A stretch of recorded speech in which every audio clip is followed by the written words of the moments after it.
Welcome to Civil War Digital Digest. I'm Will.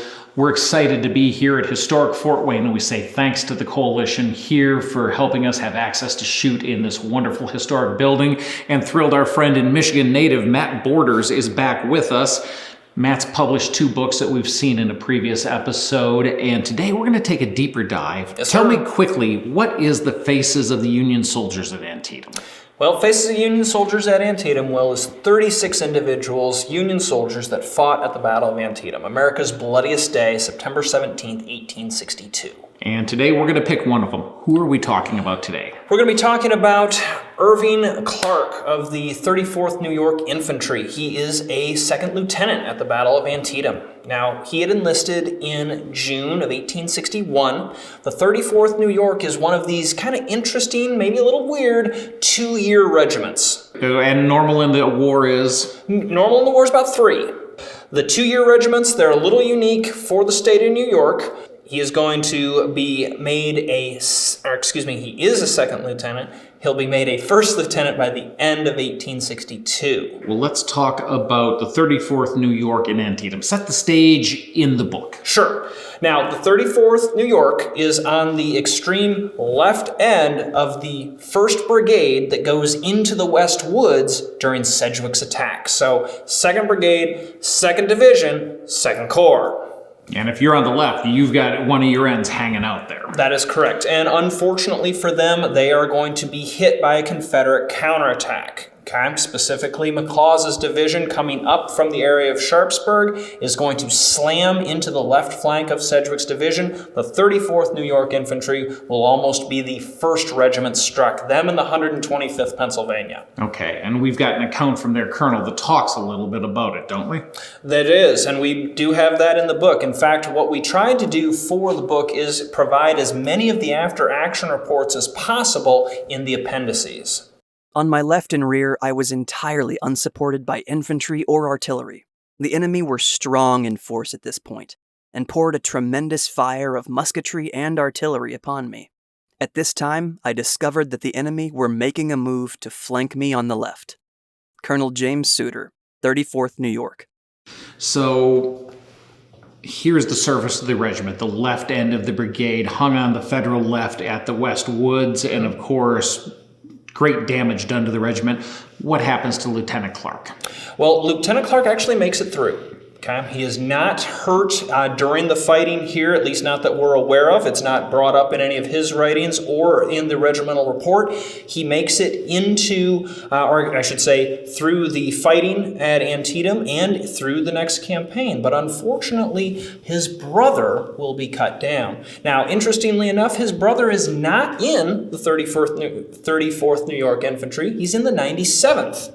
Now, do you recall where the 97th was? I don't. Bring us up to speed there. Ricketts Division, 1st Corps. So they're one of the first regiments that goes through the infamous Bloody Cornfield, and he would be sadly mortally wounded in that action earlier in the morning, and he would die that day of his wounds. And what is Irving Clark's brother's name?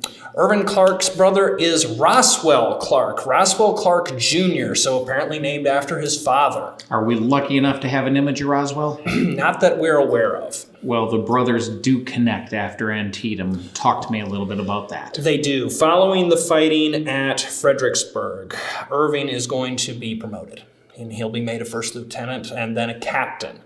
Now, once he is made captain in early 63, he is going to, maybe because he has a little bit more clout now, ask for a leave of absence. And he'll actually ask for 10 days to return to the Antietam battlefield and recover his brother's remains. His brother would be recovered from Antietam, what is now Antietam National Battlefield, and be taken back to New York. And his grave does exist. We were able to determine where that is, and we've also been able to roughly determine where Irving himself would eventually be buried. Interestingly enough, different cemeteries. The 34th New York actually musters out in the late spring of 63. They've done their 2 years. They're going home. There are some issues potentially around Chancellorsville. We do have some information on that, but we don't really get into that with the book. When they muster out of service, Irving Clark goes as well. We've talked about Clark, who he is during the war years. Bring us up to speed. Start with him earlier in life and tell us the picture outside of the Civil War for Irving Clark. Sure. He's in Little Falls, New York. Okay, that's where he's going to be from. That's where he'll enlist at in 61. He has a history of service, or I should say his family has a history of service. His great-grandfather actually served during the American Revolution in Connecticut, and he is going to follow that family legacy. He, his brother, and several other siblings as well are all going to join the Union Army during the American Civil War. Following the war, he would have a long association with Gloversville, New York. In fact, he'll spend over 30 years there as a salesman and as a door-to-door salesman.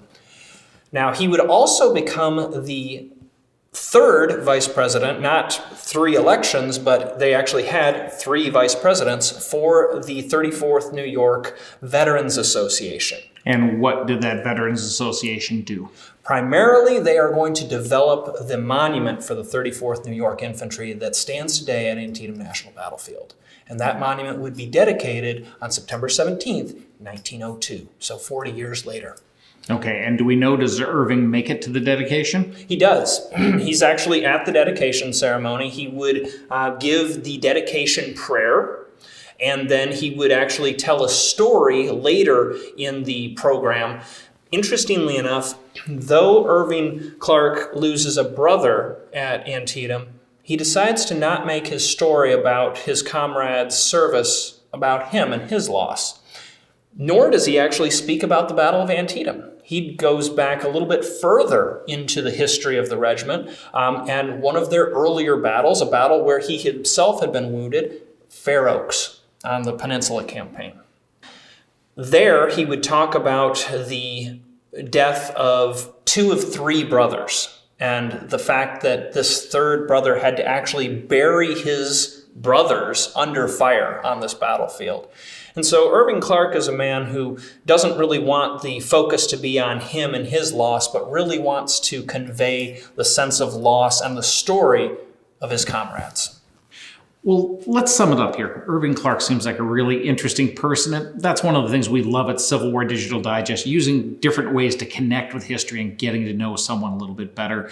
If you left us one thought on Clark based on your research and your writings in the book, what would you say about him?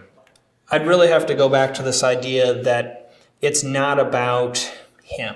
He really does seem to be heavily involved in the veterans community, and specifically the veterans community for the 34th New York. And it's about his comrades, their stories, their losses, and their memory. That's what he's most interested in. Great. Well, Matt, thank you so much to you and to Joe for preserving his image and for bringing it to us both in the book and here today. Appreciate having you with us. Thank you for joining us at Civil War Digital Digest.